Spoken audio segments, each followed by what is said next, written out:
Today, we turn a Lenovo 1-liter Tiny PC into a Steam Deck gaming machine that is smaller than a gaming console and can play most AAA games at 1080p with medium graphics settings.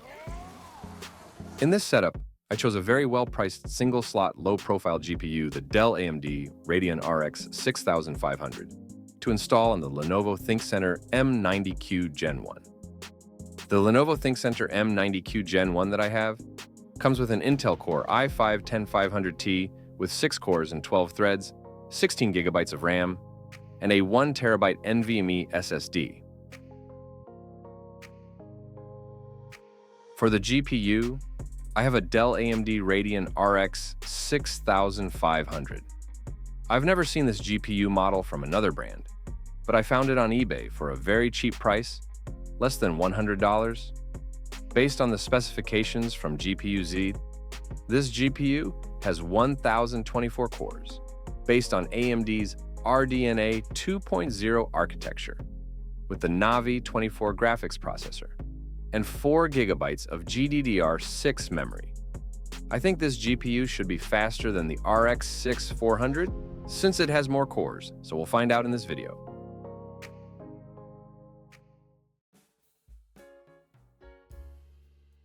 Now let's remove the screw on the back to take off the top cover.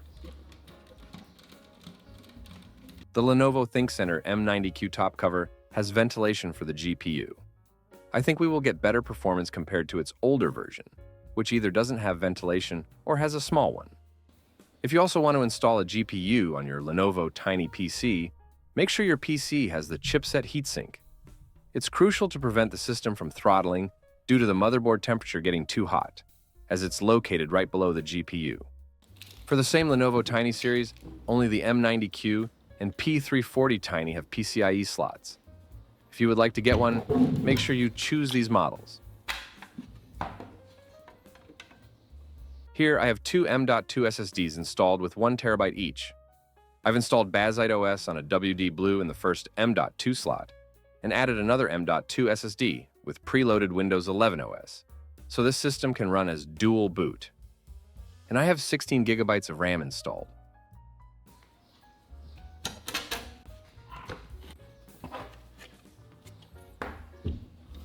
Here I have a Dell AMD Radeon RX6500 GPU bracket, 3D printed specifically for the M90q. It's nearly the same as the RX6400 bracket that I designed previously.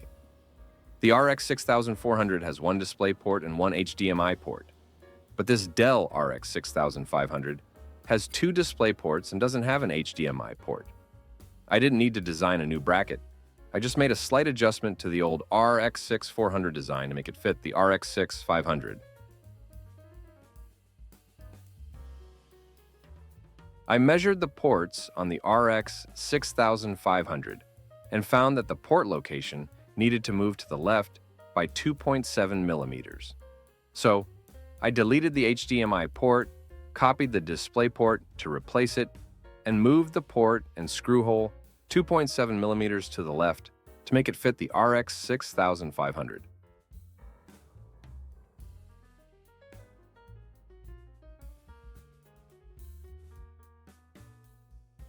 I used ABS material to print this bracket, since it contacts directly with the GPU. ABS should be perfect for this bracket as it can withstand temperatures up to 100 degrees Celsius. However, my Creality Ender 3V3 Plus is capable of printing ABS, but it's not ideal for printing large objects since it does not have an enclosure. For small objects like this, it can print very well. Now let's remove the GPU bracket. This GPU is really easy to remove the bracket, unlike the XFX RX6400, where I needed to remove the whole fan shroud in order to remove the bracket.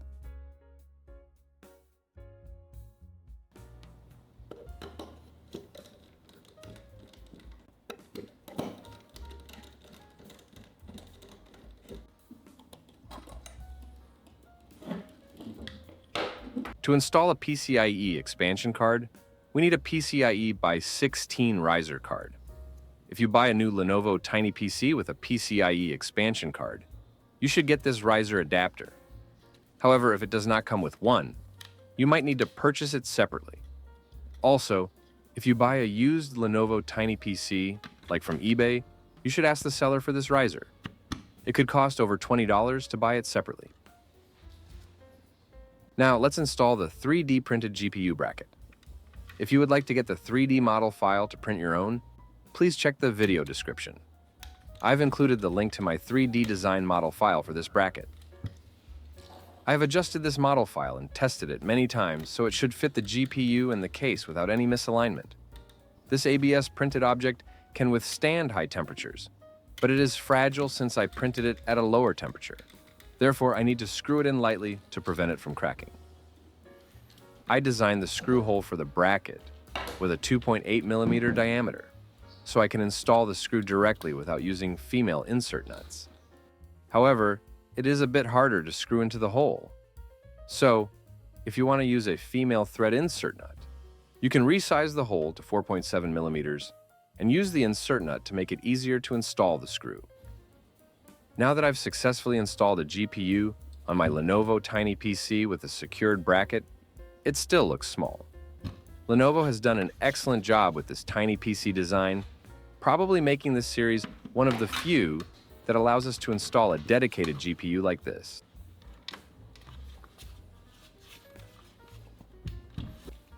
Now, the last thing to do in this upgrade is to install the back screw to secure the top cover with the case back.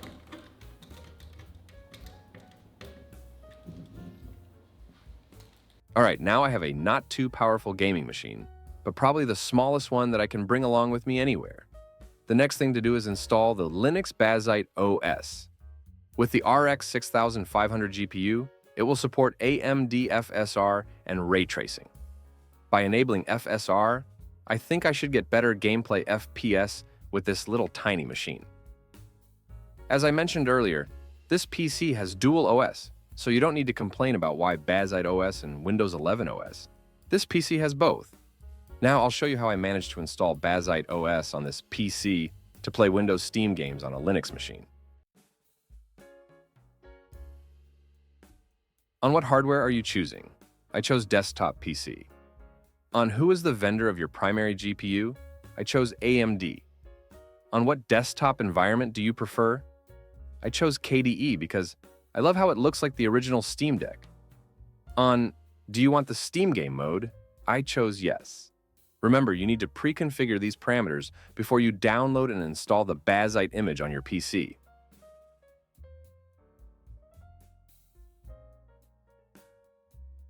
For the power AC adapter for this setup, I use my Lenovo 300-watt AC adapter. In fact, with a 50-watt GPU like this setup, you don't need a big one like this. You can go with a 135-watt or 175-watt AC adapter. Since I already have a 300-watt adapter, I don't need to buy another. The Dell AMD Radeon RX6500 has 2 display ports, but it doesn't have an HDMI port. So if you would like to connect an HDMI cable, you might need a DP to HDMI adapter. This adapter will allow you to connect to your TV, as most TVs do not have a display port. I also need this adapter to connect to a video capture device.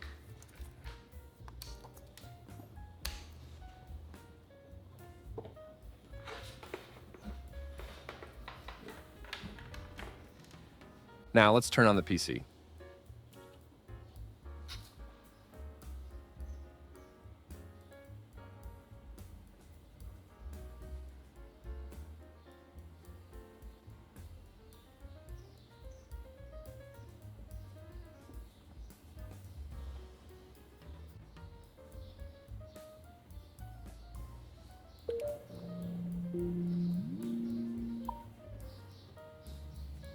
Now, let's connect the PS5 DualSense controller to the PC via Bluetooth. To connect the PS5 DualSense controller to the PC, press and hold the Share button and PS button until the LED starts blinking. Now, let's search for the Bluetooth device on the Steam Mode PC and select the DualSense controller. And yeah, now we can use the controller to navigate the Steam app. Alright, now let's check the system info on the Bazzite OS Steam Deck mode.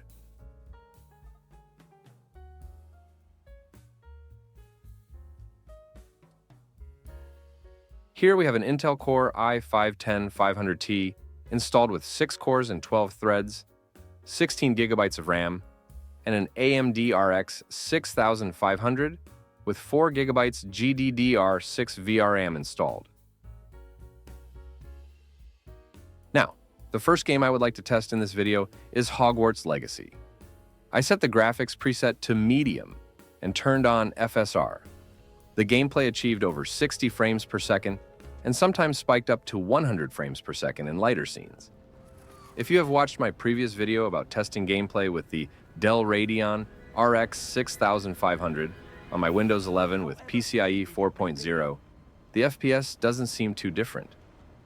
I think the RX6500 running on PCIe 3.0 is not too affected by the slower PCIe lanes, with smaller game resolutions like this, so I can enjoy the game with my 180Hz 1080p monitor all day long. However, gaming PC setups on tiny PCs like this tend to get higher GPU temperatures. So if I lock the frame rate to 60 FPS and play the game like a PS5, I could manage the GPU temperature lower. But right now I just want to see how many FPS I can get with this PC setup. So let's ignore the GPU temperature for now. The next game that I'm going to test is The Witcher 3 Wild Hunt. I set the graphics setting preset to medium because the RX 6500 is easier to run the game than the RX 6400, based on my previous video testing. Let's see what FPS we get with this game. With the medium graphics setting, the gameplay achieves around 70 frames per second, but it seems the screen produces a lot of image noise. Maybe something is incorrect in the graphics parameter settings. If you know how to fix this in the game's graphics settings, please let me know in the comments.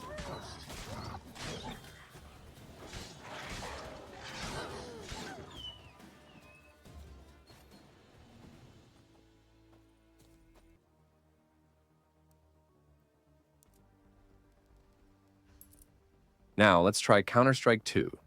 For this game, I set the graphics preset to high since this game is not too heavy. With the high graphics preset setting, the gameplay achieves around 90 frames per second. That is not bad for a very tiny gaming setup like this. If you are looking to build a PC with good performance in such a compact setup, this is perfect for a family-friendly gaming rig for your little brother, sister, or kids. You might want to take a look at a PC setup like this. Now, let's move on to testing the gameplay with Doom Eternal. For this game, I set the graphics setting to medium. Let's see how many FPS we can get with this PC setup. With the medium graphics setting, the gameplay achieves around 90 to 100 frames per second, but it sometimes dips as low as around 60 frames per second. This is probably due to heavy scenes, or the system getting throttled under heavy load. If you know the exact reason for this, please let me know in the comments.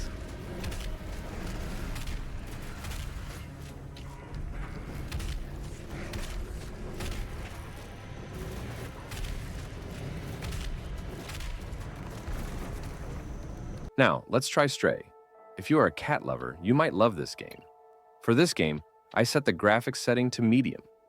Unlike my previous video about testing gameplay with the RX 6400, where I set the graphics setting to low, let's see how many FPS we can get with this game now.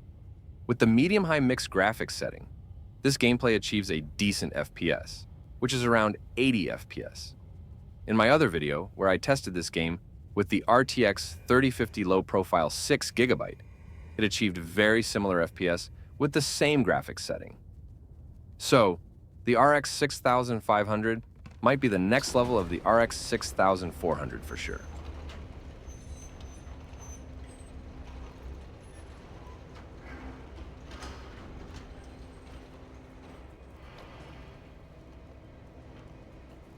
Now, let's try God of War. For this gameplay testing, I set the graphics preset to original. Since the game preset doesn't have a medium graphics preset, maybe the original graphics preset in this game is equivalent to the medium setting. So, let's see how many FPS we can get with this game.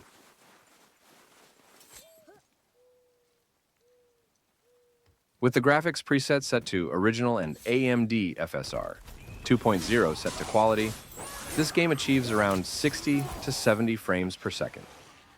This frame rate is not bad at all. For my RX6400 gameplay testing with this game, I set the graphics preset to low and got around 40 to 60 FPS only. So, with the same price and the same size as the RX6400, this Dell AMD Radeon RX6500 is perfect for a tiny setup like this.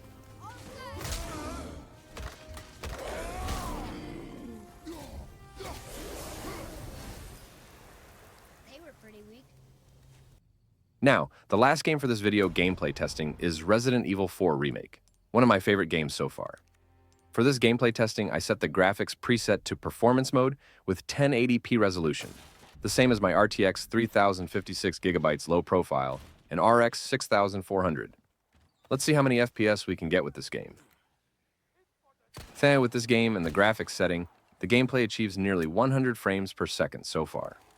If you would like to enjoy the game with higher graphics quality, you can change the graphics preset to quality mode and lock the FPS to 60 FPS. You can enjoy the game all day long with a 1080p monitor setup like this. In conclusion, I'm really satisfied with the results of setting up the Steam game console with the tiny PC and the affordable RX 6500 GPU. It's truly impressive how well it handles gaming performance, allowing us to play almost any game at 1080p with medium graphics preset settings, all while maintaining a very small footprint of just 1 liter in total PC volume. This makes it a highly portable PC, perfect for various uses. If you're looking to set up a second PC for your living room to enjoy media playback, internet browsing, and some casual gaming on your TV, this setup is a great option. It costs about half of a gaming console, but offers more versatility since it can also run Windows. Moreover, if you need a small PC for your little brother, sister, son, or daughter, this PC is ideal because it doesn't take up much space. It's a compact, high-performance solution that fits perfectly in any environment. Thank you for watching. Don't forget to like, comment, and subscribe for more gameplay testing and tech insights.